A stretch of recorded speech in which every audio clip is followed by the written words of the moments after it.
What a knock that was. That was an incredible, incredible innings.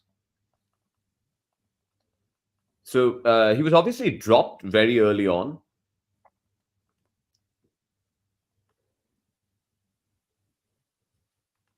Yes.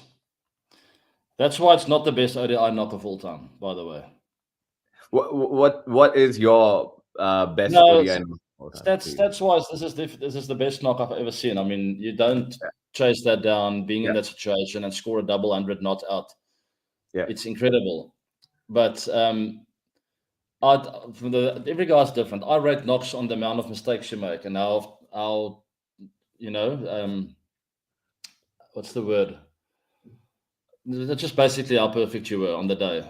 And that's what I would always rate an innings on. And obviously, the situation plays a role and the pressure on it. yeah, But did you actually, were you 10 out of 10 or were you, so Maxwell was 8 out of 10 and he took his chance. yeah. Then just on the bus to Pune at the moment on their duties. You can't. All right, cool. No worries. That's all right. We do have the old interview, so we can always use that little clip that we've used on socials yesterday. By the way, Yeah, great work, AJ and Muku. Shubha, perfect. really fantastic on that.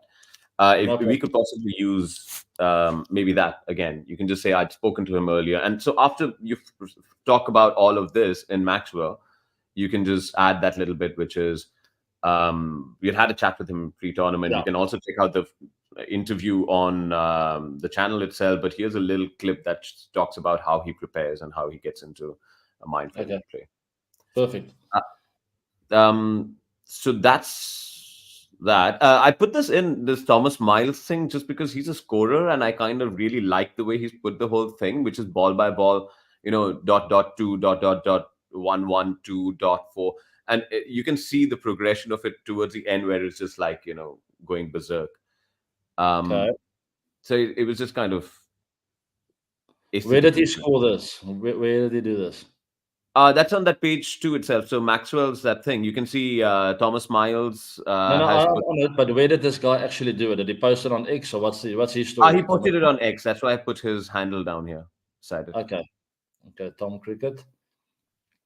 Okay, that's fine, easy. Then Sarge Sadiq Yeah. saying, giving Pat Cummins a quote there, Yeah. and then it's just the stats and it's a bit of Undertaker. I'll Yeah. start with the Undertaker. Just it's Yeah. funny. Perfect. Okay, cool. That's easy. Um, Mad Max Fury. yeah. The next one is the timed out one. Yeah, I'm not sure. Did you get a chance to look at that? I'm sure you would have I seen haven't that. seen the footage, but I read about it. He was obviously struggling with his helmet, so he was in the middle, right? So he got out to the middle. He got to the pitch. 1 minute 55 seconds. After the dismissal. But just as he was preparing to be ready to face the thing, he realized that his strap came off because the bowler was still setting his field. He did that and the strap came off, and that actually means that he was still not prepared to actually face that first delivery. And so Shakib appealed. Matthews was like, "Are you serious? What's this all about?" And then Shakib went like, "Don't ask me. I mean, I've left it to the umpire." Umpire asked him whether he would reverse the decision. Shakib went, "I won't." Matthews asked him if he would reverse the decision. Shakib said, "I won't." And Yeah. eventually, the third umpire looked at it and said it was out. Okay. So the obvious argument is spirit of cricket that comes in. To be fair, personally, what I thought was Angelo Matthews' reaction is also not in the spirit of the game. But of course, you're human and you will get angry and you will get upset. So there's part of that. But at the same time, I'd like you to.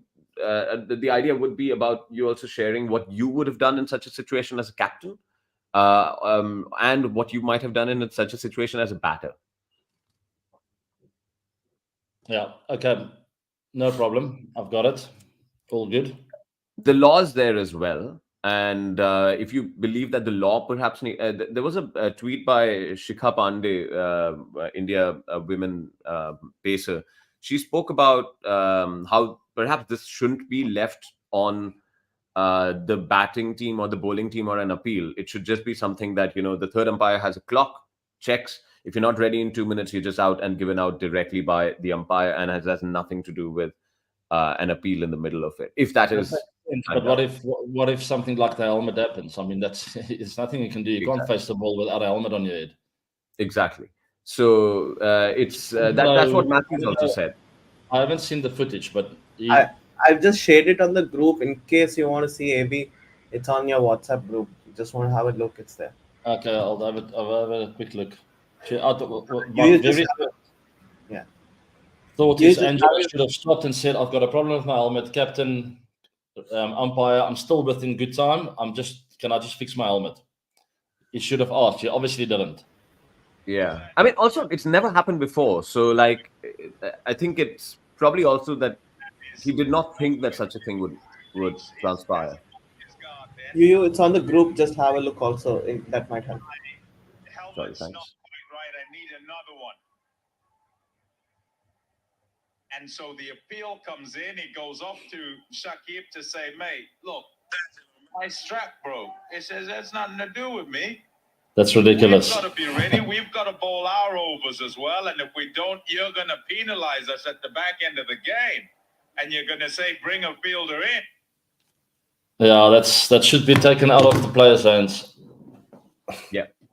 Because it's a safety thing, right? You can't bat without a helmet, so stop the game. It doesn't Exactly. count as time, and fix his helmet. Get on with the game. Simple. Exactly. Absolute shocker that he had to get out like Right. that. Yeah, exactly. Okay, And the that's- other timed out this, the other timed out dismissals haven't been something like that. And there was an occasion, by the way, in India versus South Africa. This is in January. So this is in South Africa, January 2007, where Ganguly took way longer to walk out, and Graham Smith did not enforce the timed out thing, even though apparently that was there, and you were in the team. Yeah, so that's fine. If a guy deliberately takes a long time to come out, then there's no excuse, and it's like part of his aura and the way he wants to do his thing, then you time him out. Absolutely. No, but you didn't. I mean, that's what Graham Smith and your side did not time out Ganguly in I that know. game. I'm just saying. Then I wouldn't feel bad getting a guy out like that. This is different. Yeah, absolutely. And fair all enough. the others, I went through the list here, couldn't reach the ground due to flooded roads, stuff like that. I mean, the other guy's Mr. flight Flood. was delayed. I mean, there's nothing you can do about it. Like Exactly. But it just comes down to communication then. Then you, like with Angelo Matthews, I don't know if he did, but he should have gone to Shakib straight away. Say, listen, I'm wasting time here. Can we stop the game? Maria, Erasmus, umpires, I have a helmet issue. I can't face a delivery without, the helmet. Yeah. So. Yeah. I mean, I think also now bowlers do get penalized towards the end for slow over rate. So there's a small argument to be made, but I don't know how much that 30 seconds is going to change that bowler's life there after a wicket's fallen. And I think but that's what I'm saying. The umpires should stop the clock. They must take it out of the players' hands. Exactly. Because it's a safety issue. This has got nothing to do with wasting time. Yep. Absolutely. So Matthews spoke about that, and he said that he wasn't happy with it. He explained the thing. He, in fact, put out a tweet showing that the exact time code between the moment the wicket fell and the moment he was there when the strap broke was 1 minute 55 seconds. So he actually went back and put those time codes on VHS kind of time codes and put that out on Twitter. But so the only other incident that came up was obviously that test match in 2007. And Ganguly was quite late. I think he took about 5 minutes or 4 minutes to come out. And that was because I think Sachin couldn't come out to bat, even though it was supposed to be his batting, because he was out injured at that moment. I remember that. I vaguely remember that. Yeah. So you could talk about that moment, what went through your minds at that point, because it is an important player coming out there, and why did you guys know? I remember us talking about it, and it was just shrugged off. Graham just said, "It's okay. We'll just move on." Cool, excellent. All right. The next one obviously is Kohli equals Sachin. That's pretty. I think rather than go deeply into the South Africa game, which has now happened a while back, I think this might be more relevant to just talk about Kohli equaling Sachin's record, No the problem. batting breakdown of the two. So you know how many innings it's taken Sachin to do it versus how many innings it's taken Virat to do it. It's more than a comparison. It just is there to show how incredible Virat's been in that trajectory and how consistent he's been, relatively consistent compared to, I mean, more consistent than almost anyone else ever. So that's great. And also just how far ahead these two are from everyone else. So 49 centuries for each of them, and then Rohit Sharma's next on 31 centuries, and then Ponting at 30. So that's like a good 18 centuries away for the next people. Okay. And of course, there's a little bit of you there that the ICC put up that I thought was a pretty cool reel. All right, perfect. And finally, not finally, there is, of course, the fight for semis. So these are the remaining relevant games. There's, I think, one or two other games. There's the England-Netherlands game above this, which is happening today, but I have not put that into this list because it's kind of the least relevant game to the semi-final scenarios, but it's slightly relevant to the Champions Trophy, even though, yeah, let's see how that plays out. And finally, I haven't put India versus Netherlands there either, which is the final group stage game, which again kind of depends on what happens today for its relevance. But the key fight is between New Zealand, Pakistan, and Afghanistan for the final semi-final slot, which means that South Africa will play Australia no matter what happens. It'll be South Africa versus Australia in semi-final 2 in Kolkata on the 16th of November. Not necessarily Kolkata. It will be Kolkata, right? Not if Pakistan qualify and play in India, then they will play in No. Kolkata. Oh, right. But either one, none of them can qualify as second or third. No, but So- it's political reasons. Pakistan can only play India in Kolkata. Yeah, but okay. So if Pakistan qualifies, so it'll be Pakistan versus India in Kolkata, and the other one will be in Mumbai. Is that right? In Wankhede Stadium, that's correct. Okay. So Is it semi-final. worth mentioning? It's political reasons, possibly not worth mentioning until it actually happens. You can. I mean, I guess say that if Pakistan qualify, it's likely to be India versus Pakistan might be switched to Kolkata. So I've heard. I don't know. Like, let's find out. But either way, the point that Doesn't matter. semi-final 2 is South Africa versus Australia, and that is confirmed. Still stands. Yes, perfect. That's easy.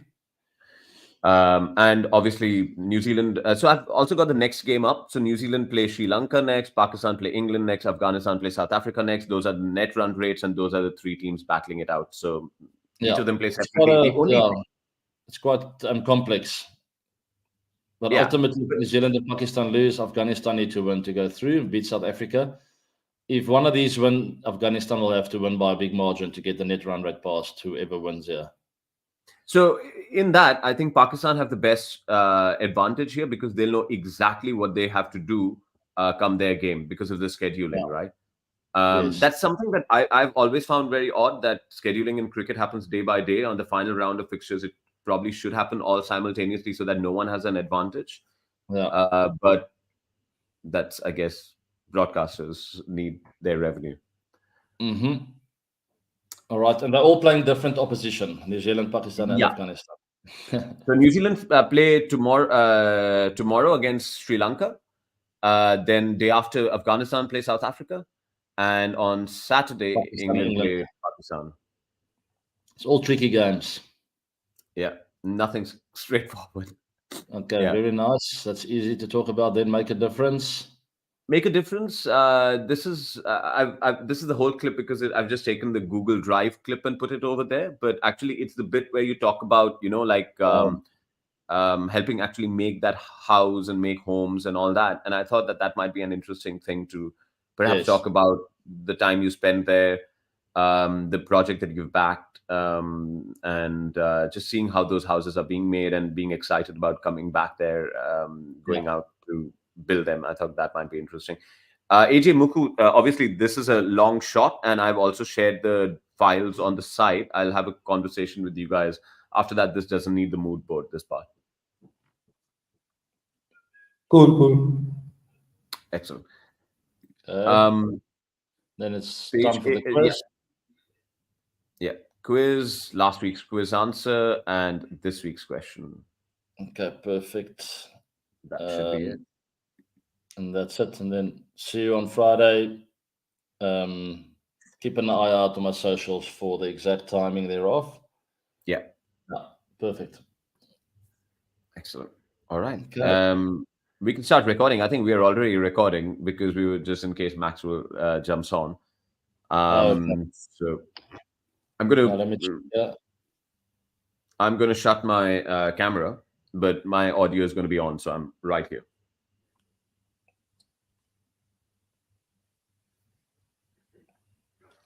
Okay, all good. Yeah. Perfect. So just with the intro, do we just it's for the intro.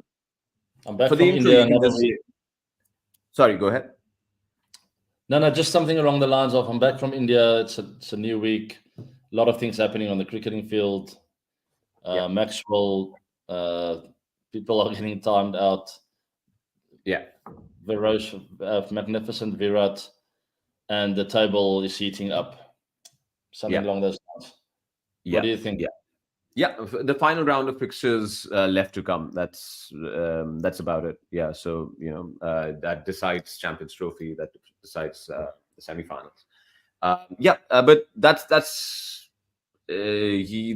a fine intro. It's mainly just to go through what's there. But yeah, the fact that you just came back from India, and let's look forward to an exciting last stage of the World Cup. Cool. Last week of the pool games. Yeah. Sorry. Yes. Last week of the pool games. Cool. Okay. Are we ready? Yeah, we're ready and we're recording. I think the Canva thing is on. Oh, yeah, that's fine. Yeah, that's cool. We're ready. Yeah, I'll just keep the Canva on at the bottom in case I want to quickly scroll through something. Yeah, perfect. That's cool.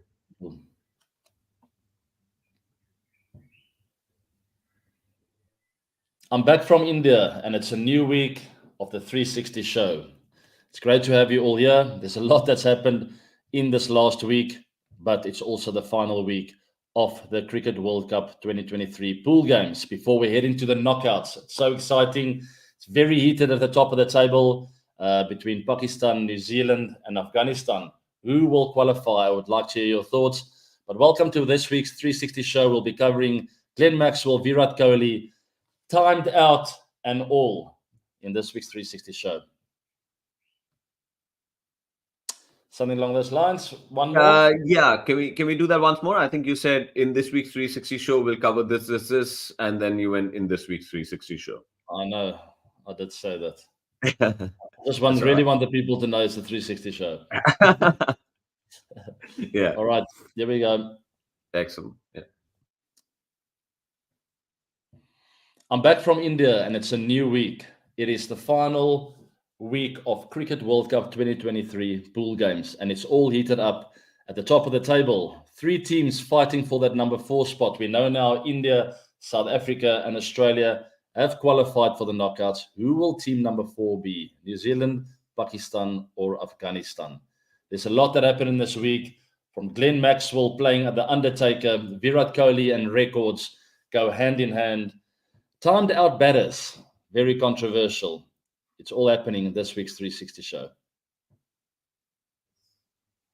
That's cool. Yeah. That's cool. Yeah. Okay, and then boom, boom, boom, boom. Glenn Maxwell. Yeah. So at the end of this Glenn Maxwell thing, once you finish all of these things, you'll start with the Undertaker one. So right at the end of the opening titles, basically you can start with the Undertaker thing. If we can't use the music, we can always use the gongs. I realize that can't be copyright, just dong, dong, that kind of thing. Yes. And and we can have just that little bit of both of them there in parallel and sitting up. So should I start with the Undertaker, or did you say I must cover the? Start with the Undertaker. Start with the Undertaker first. Cool. Yeah. Okay, and we can use that picture where the Undertaker is lying down like that, right? Yeah, we can definitely use that. We can even use a bit of Undertaker sitting up. if you Yeah. like, from an old WrestleMania? Sorry, you suddenly see me excited about Undertaker, but that's just it takes me back to childhood. I find it funny because it reminds me of Imran Tayer as well. He also laid down like that once when we tried to waste time against Sri Lanka to win a test match. Or to draw a test match. And we kept whispering in his ear, like, try and waste time, try not to get another over in. And the weirdest thing happened, he left it so late until where the umpire decided, okay, we're going to have one more over. And then he decided to fall over. And we were all like, no, it's too late now. Now it looks bad. And he was literally lying like that. It looked like he was dead on the pitch. Out of nowhere. And we were all like, it's so embarrassing. Anyway. So it just reminds me of that. And also Maxwell, like the position he takes there is like, even almost like looking for a bit of attention, It's like... But he got this terrible cramp on it as well. Like he ran across, you could see his leg just seize up. But but then he lay down. He lay down. You don't have to lie down like you literally did. Yeah. It's funny. Yeah. He got the headlines on this. Yeah. All right, cool. Also, like, given that he's called the Big Show and Undertaker, who was also a WWE star, so there's a lot of wrestling references over there. Cool. So we can start with the Undertaker bit. Talk about the inning itself. Your thoughts about it. Sachin calls it one of the greatest inning of all time. Just the way he managed while that whole partnership had. Cummins made 12 runs, and he's done the whole of the rest. And that's quite incredible. Anything that you've ever seen like that even remotely resembles that kind of carnage, the catch drop, all of that can be spoken about, and how Australia seemed down and out. And then, now they have that sort of a fighting spirit that someone comes good to make them win. And Maxwell has that mentality that has done that this time.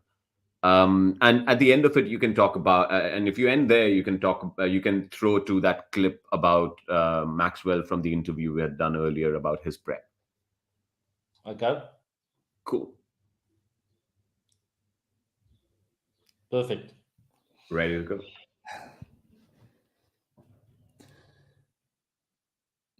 Glenn Maxwell, the Big Show, for a short while was a no-show when he found himself on the ground, lying down like the Undertaker. I found it incredibly funny. I know exactly what cramps feel like. It's not so funny in that moment.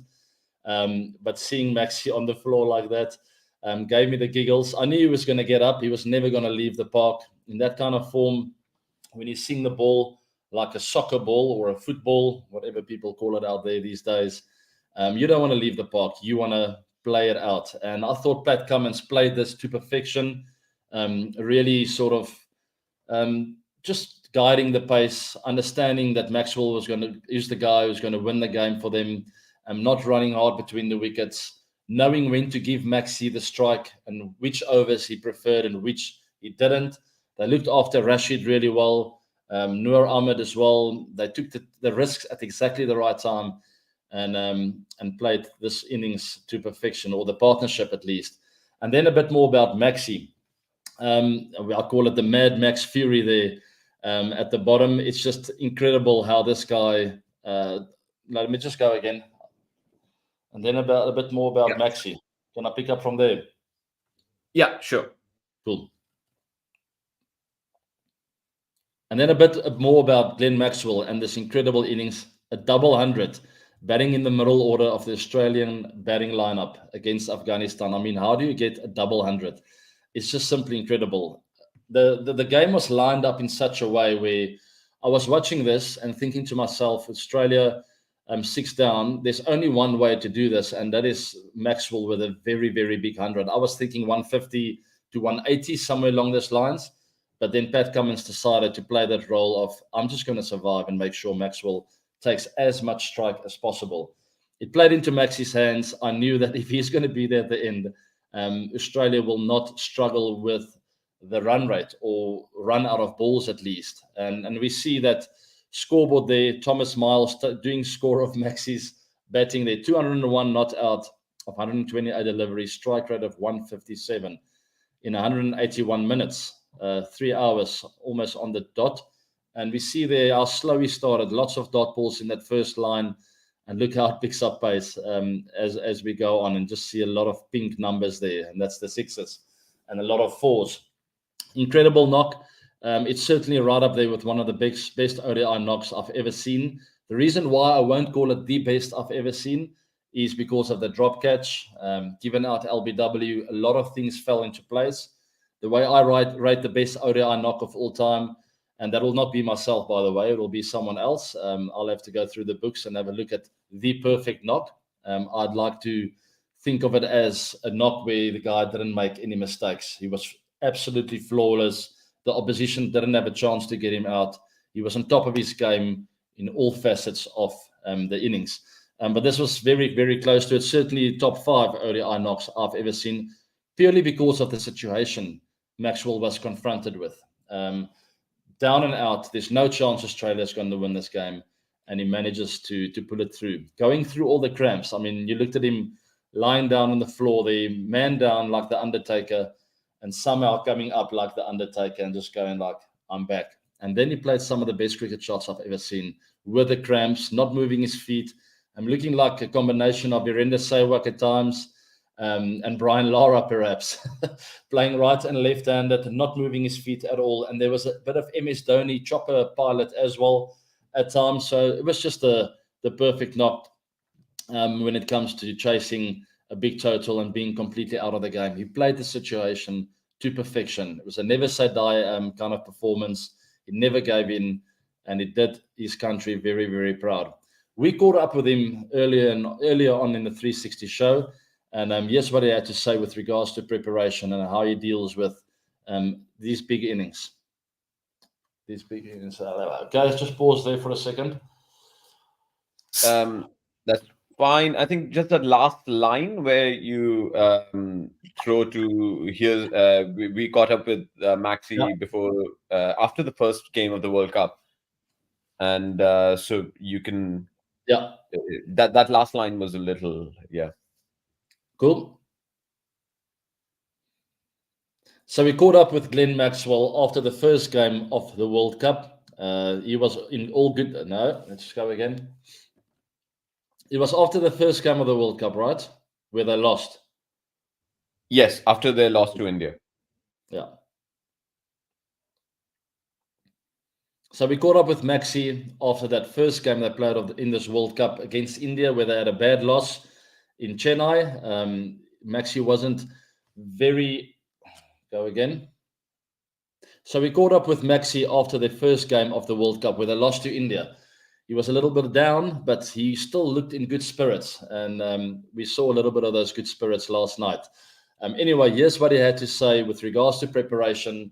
And let's just quickly catch up with him after that first game against India. No, I don't want to say that. Let's just go again.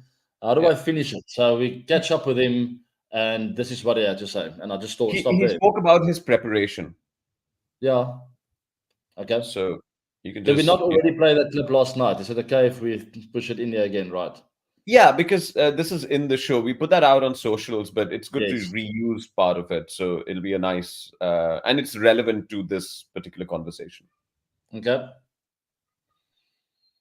So we caught up with Maxi after that first game of the World Cup where they lost to India.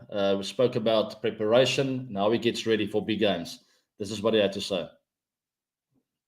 Okay. Yeah. That was perfect. That was great. So then we play that. We come out of it. Congratulations, Maxwell.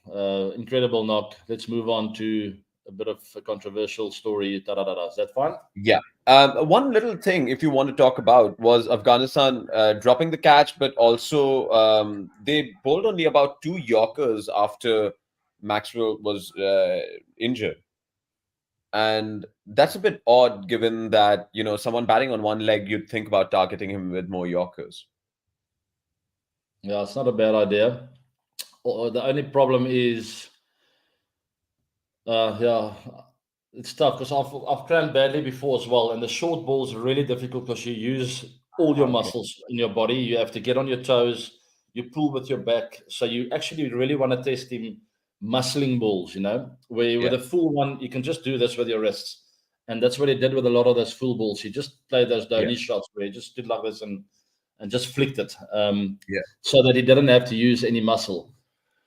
You can actually mention that's very interesting, because a lot of people have spoken about why they didn't bowl more Yorkers, but this is a really interesting perspective that you can share about your own, like what you would find harder to face if you had cramps and all that. So that's actually pretty cool. Cool.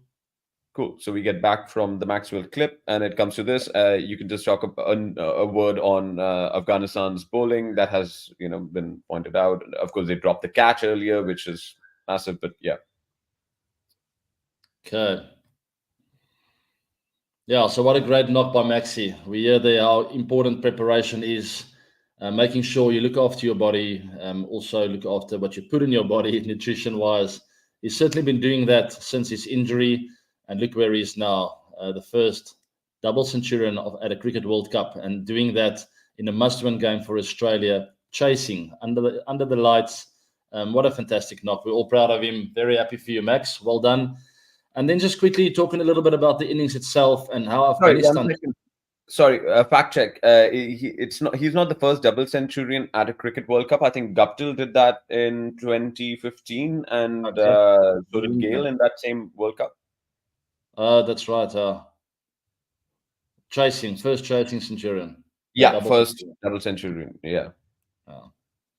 Sorry. All right. So that's Maxi. What a great knock. And that's also, let's just go again. Yeah, well played, Maxi. It shows you how important preparation is, and he's certainly been working hard to get where he's now. We hear how well he looked after his body, doing rehab, making sure that he's in the form of his life come this World Cup, and he certainly showed that form in that double knock, double hundred, double centurion, double whatever. Cool. Yeah, what a fantastic knock by Maxi, and we see that preparation was key. He made sure that he got ready for this World Cup. It wasn't an easy road for him to this World Cup. He had to go through a lot of rehab, a lot of training, and everything worth his while after all. Playing one of the best knocks I've ever seen. And chasing. I mean, chasing is not easy. To score a double hundred in a chasing situation is just phenomenal. How did Afghanistan treat this? And where did they go wrong? Yeah, you can start with, but where did Afghanistan go wrong? Yeah, cool. But where did Afghanistan go wrong? Did they play their cards well or not? Obviously, the catch going down was not ideal for them. It was quite an easy catch as well, but those things happen. They had the better of the Australian batting attack or batting lineup for most of the time. They had Maxwell looking like he had no idea early on, not picking the bowlers, not picking Rashid Khan's quickly at all, also not Noor Ahmed. He looked like he was all over the place, and Afghanistan just did not use their opportunities early on in the Maxwell innings. And against world-class players, what happens if you don't take your chances? They make you pay for it, and that's exactly what Maxi did. When a guy cramps as well, but later on in the innings, you want to force the guy to use all his muscles in his body. I've cramped terribly before, and what you don't want is to actually go and reach for the ball, to use your whole body, get on your toes. That's where the worst of the cramps happen. So a lot of people might think that, yes, we should have tested him more with the Yorkers, but then where did his sixes come from? It came from full deliveries where he didn't have to use his big muscle groups in his body. He could just flick it with his wrist over the boundary and get his boundaries like that. But at the end of the day, it comes down to opportunities. Maxwell gave them opportunities. They didn't take it. Maxwell did what he did. What a fantastic knock. It's one for the memory books. And we see Sachin Tendulkar talking about it's the best ODI knock he's ever seen.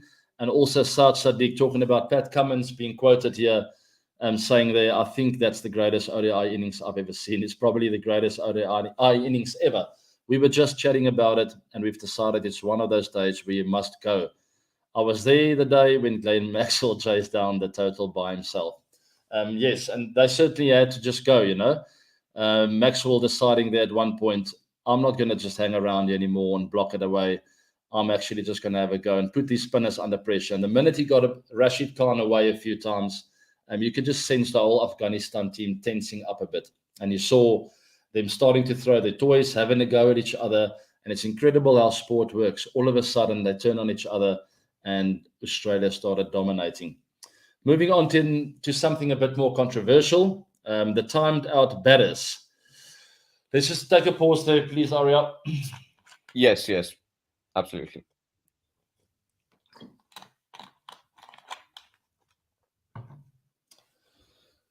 Okay. All good. I can move on to the timed out thing, right? Yeah, absolutely. So you've already said moving on to, Yeah. Moving on to something a bit more controversial then. Angela Matthews was timed out in that game against, Bangladesh, sorry. That's all right. Moving on to something a bit more controversial. Angela Mahfouz, okay? Moving on to something a bit more controversial then. Angela Matthews was timed out against Bangladesh. I would like to hear your thoughts. What do you think of this situation? Personally, for me, it should have been taken out of the players' hands completely. I don't think Angelo was in the wrong. He was at the crease in perfect time and sort of developed a problem with his helmet. I'm not sure how it happened, but he figured out his strap is not working properly. He had a minute to fix it. But I think in that particular situation, at 2 minutes in or whatever it was, 1:55, Angela should have paused and spoken to the umpires and said, listen, there's something wrong with my helmet. This is not going to take a minute. This might be 2 or 3 minutes. Shakib, I'm sorry. Can I quickly fix this?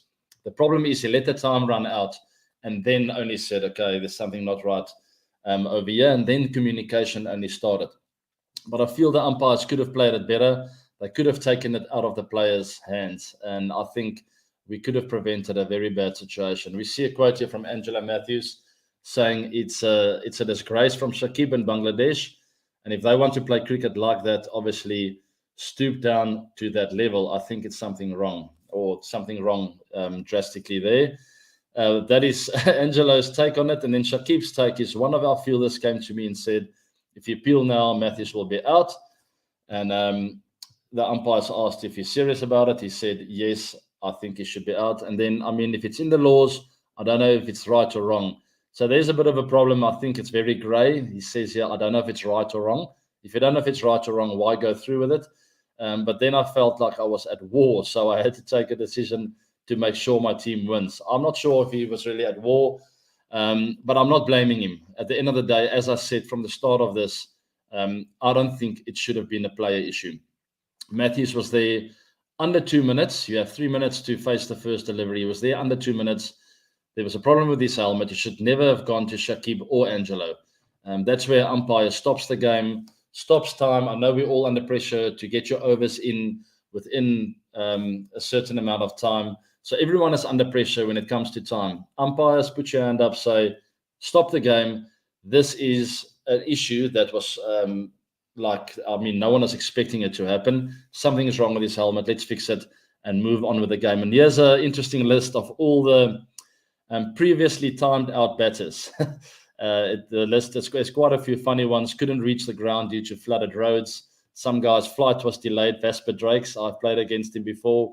And yes, I mean, Angelo's one is one for the record books as well. Helmet strap malfunction when taking guard. It's quite ridiculous, to be honest.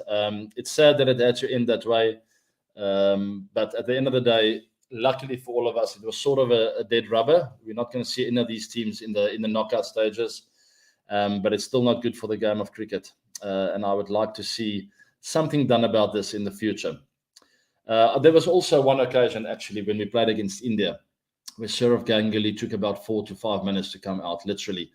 I don't think he was expecting to bat next. There might have been an injury. I think it was in Johannesburg.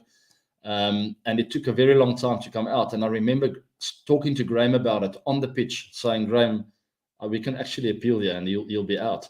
And Graham just shrugged it off. He said, I know he's taken a long time. This is a situation that no one saw coming. I don't want a batter to be out like that. And I think that's exactly what should have happened here. No one does that on purpose. You don't break your helmet and then walk out to bat and say, sorry guys, my helmet's not working. Angelo was there. He realized something was wrong. And unfortunately, he ended up walking off the field, not very happy. His performance and his the way he treated or reacted was also not within the spirit of the game, in my opinion. I got out to a ball bouncing twice before. I mean, I asked the umpire, like, is this really out? He said it's out. And then I walked off. You can't throw your toys on the park. We all got to play in the spirit of cricket. And it's a gentleman's game after all. Or women's game as well. But you know what I mean, to play in good spirits. Moving on then. Okay, let's just pause there. Was that fine? Was that a bit long? No, that was good. That was actually good. There was a good flow on it. All right. Coming back to moving on. Yeah. I'm now going to move on to the man of the moment, Virat Kohli. 49 one-day international hundreds. That is absolutely ridiculous. And he's not old. He's still he's let me just go again. Yeah. Moving on to the man of the moment then, Virat Kohli. 49 one-day international hundreds. What an incredible achievement by him. I was there to witness this. I was very happy to be there. It's also his birthday on that day. So let's quickly have a video, look at this video where I met up with Virat just before the start of the game. Okay.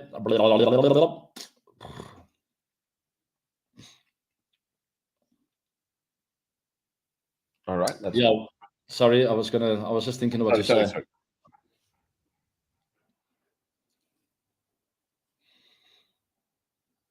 We're really good friends. We come a long way together. We got some incredible memories on and off the park. And I was very happy to see him there. Yes, it was against South Africa. That wasn't easy. For me, I was a little bit, didn't know where to go and what to do. But yes, obviously I wanted South Africa to win there. India absolutely demolishing the South Africans on the day. But, sorry, we weren't going to talk about South Africa and India. Let me just go again.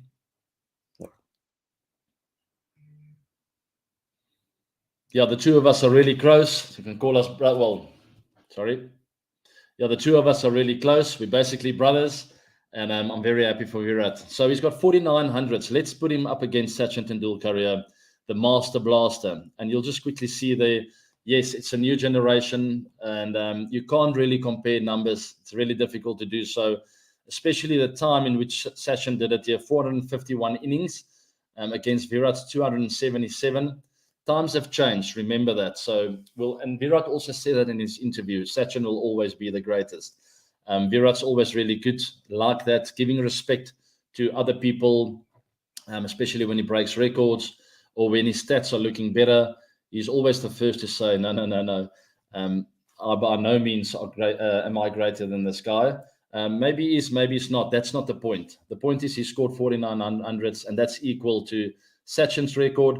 He's done it in a faster time, but the game has changed dramatically since Sachin has played 250 in an ODI innings. It's almost laughable these days on a good wicket. You look at 400. So there already is just a stat to look at where things have changed over the years, you know. Taken Virat 277 innings to get to 4900s. That is, let me tell you, that is very quick. Even though it's a new generation kind of thing, that is lightning fast. And here's a quote from Virat: "To equal my Euros record is something special for me. He is perfection when it comes to batting. It's a very emotional moment for me. I know where I come from. I know the days when I have watched him on TV. Just to get the appreciation from him means a lot to me." And that is very special, and it's very well said from Virat. I respect him to come out and say something like this. That is a characteristic of a true champion, to talk like that. And I've always really enjoyed that about Virat. And one of the reasons why I have so much respect for him. And there we see the list of the ODI hundreds, the record holders. Virat top of the list with Sachin, and then look at the big gap there between Virat and Sachin, and then the next guy who's Rohit Sharma, Ricky Ponting, Jayasuriya coming in at 30, 31, 30, and 28. There's a huge gap, and it just shows you the class of these guys and what they've achieved over the years. Simply incredible. Moving on to the points table then quickly. I'll just do that again. Yep. Moving on to the points table then quickly. This Cricket World Cup 2023 is heating up at the top. 3 have qualified. South Africa will be playing Australia in that semi-final. And who will India be playing? It's someone between 4, 5, and 6, New Zealand, Pakistan, Afghanistan. They're all playing different opposition. As you can see there to the right of the screen, there's Pakistan playing last, which means they will have a little bit of an advantage. They'll know exactly what they need to qualify for that semi-final of the World Cup. Afghanistan will be playing South Africa, and New Zealand will be playing Sri Lanka. So all to play for. And as I said, I think Pakistan have the edge here, except for the fact that they're playing against a wounded England, who will be very motivated to finish top 8 to qualify for the ICC Champions Trophy 2025. So very tricky situation. It's exactly what we wanted, a bit of a complex situation towards the end of this World Cup. And we're all very excited to watch how this all finishes up with the knockout stages. South Africa, Australia, that'll be a huge battle in that semi-finals. There's nothing new about that. This has happened before. I was part of a team who lost to Australia in 2007 in the semi-finals. South Africa lost to Australia in the semi-finals in 1999. Will this be the year for South Africa to turn things around against Australia in World Cups? Please, let's do it, boys. Moving on then to something a little bit more lighthearted, something that makes me very happy, something that makes my heart beat, and that is Make a Difference. Here's a video of my time in India. I spent a bit of time with the Make a Difference organization, some of the volunteers, and this particular insert has got to do with, I can't remember what it's called. Arya, help me quickly. Something Homes? Yeah. Let me just find that. It was Homes for something, Freedom Home or what? Yeah, just 1 second. I have this sent it to me. One other thing in this is, if you can just say that there will be a vlog on this later on. Yes. That will come after the World Cup. I'm just trying to find this. Home Matters India. Home Matters. Home Matters. Okay. Arya, I wanted to ask you something. Let me just quickly go. Oh, but I'll wait till we finish recording. Okay, sure. Finish the recording. All right. Yeah. Moving on to something a bit more lighthearted, something that makes my heart beat and makes me very happy. I'm very passionate about this. There's an organization in India called Make a Difference. And I'm incredibly privileged and very honored to be associated with them. I am like the ambassador of this organization. I love to get my hands dirty as well. So I spend a bit of time in India, and this is called Home Matters. Oh, sorry, let's go again. Home Matters, right? Yes. Okay. Initiative called Home Matters. This doesn't sound right. Okay, cool. Can I pick up there from, so I spent a week in India? Yeah, you can. Cool. So I spent a week in India with the Make a Difference people, with some of the volunteers. I did a bit of talking to them, just trying to inspire some of the volunteers to keep going, keep showing the energy. And we need more help, please, people. So if you want to volunteer, please go look for Make a Difference organization in India. They do some fantastic work, and we all can work together to make the lives of people in India better. But there's this one initiative called Home Matters, and there's a little video here that I want to show you guys that'll explain a little bit more about this. Let's have a look. Happy? Yeah, that's great. Okay, cool. Do we want to do how do I tell people where to find them? Just Google it, or there'll be a link in the description, and for you to find out more about that. And I will be putting up a vlog after the World Cup about sharing my experience that I spent a whole day there talking to the volunteers, playing some games with them with strings and balls and whatnot. And so you can kind of have fun with that. No problem. Yes, it's something that's really close to my heart, and they do some incredible things. And I will be getting my hands nice and dirty in the future, and I would like you to join me. So if you want to find out a bit more about Make a Difference, go have a look at the descriptions box below. There's a link there. Just click on it to find out a bit more, and it will be well explained there if you want to jump on board. There will be some incredible projects in the future. I promise you that. And I will be involved, and maybe we get to meet each other. So jump on board and let's make India a better country than it already is. It's already incredible, but there are a lot of people that need our help. So we wouldn't mind getting more people on board.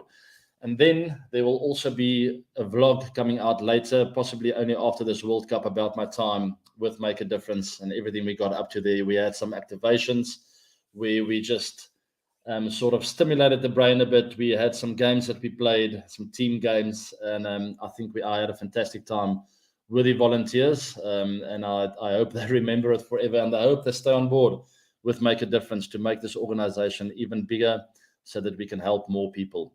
Jump on board, guys. I would like to get your help, and let's do some amazing things together in the future. Moving on to this week's quiz then. First of all, last week's quiz. Name the 6 batters who've hit 30-plus sixes in the World Cups. I told you guys that I'm on the list. The rest of the guys are Chris Gayle, Rohit Sharma, Glenn Maxwell, David Warner, and Ricky Ponting. So those are the 6 guys who have hit 30-plus sixes in World Cups. The muscle men, not quite. Lanky. Anyway, this week's quiz, who was the first cricketer? And let me just warn you before we go. It's not easy. It's a tricky one. Make sure you do your homework. Who was the first cricketer to score a double century in ODI cricket? We saw Glenn Maxwell, so I may be giving it away there. That's not him. He chased down, he's possibly the first guy to chase down a total and get a double 100. I think he is the first guy. I can't think of anyone who's done that before. What a fantastic knock. I just want to mention that again. But who's the first double centurion in ODI cricket? Good luck, and I'll see you guys. No, sorry. Let me just do that again. Yeah. I'll do the whole thing over. I'll just yapping around there. Okay. Cool. Fine. The first bit was great, the last week's question, but you can always redo that if you like. Cool. And in this week's quiz, who was the first cricketer to score a double century in ODI cricket? Good luck. I'm telling you, it's not easy. I didn't get it right. I immediately said a word or a name, and I was wrong. So go do your homework and make sure you get it right. I think Glenn Maxwell was the first double centurion chasing down a total in ODI cricket. He will hold that record, and what a great record to have. We all want to chase a total and be there at the end and put your arms up and say, I did it for my team, you know. Glenn did it, scoring a double 100. What a fantastic effort by him. But who was the first double centurion in ODI cricket? Full stop. Good luck with that one.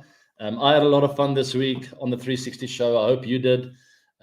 Hit the bell notification. Subscribe to this channel if you want to keep having fun with me. Keep an eye out for my socials. You follow me on Instagram, on X, on Facebook, to make sure you don't miss one of these episodes. And I will catch you guys live on 360 later this week. And can I just pick up from And I will catch you guys. Yeah. You can, yeah. And please catch me live this Friday on 360 Live. We'll be having some fun together. Have a fantastic week. Happy? Yeah, that's cool. AJ, if that's all good, we can end the recording. Sorry, AB, did the thing that you wanted to add, talk to me about, does that need to be recorded or no? No, not really. Okay, This had such a good flow. I just, for some reason, was struggling a bit. But anyway. No worries. I'm ending the recording. Yeah, thanks. I wanted to ask you if there's a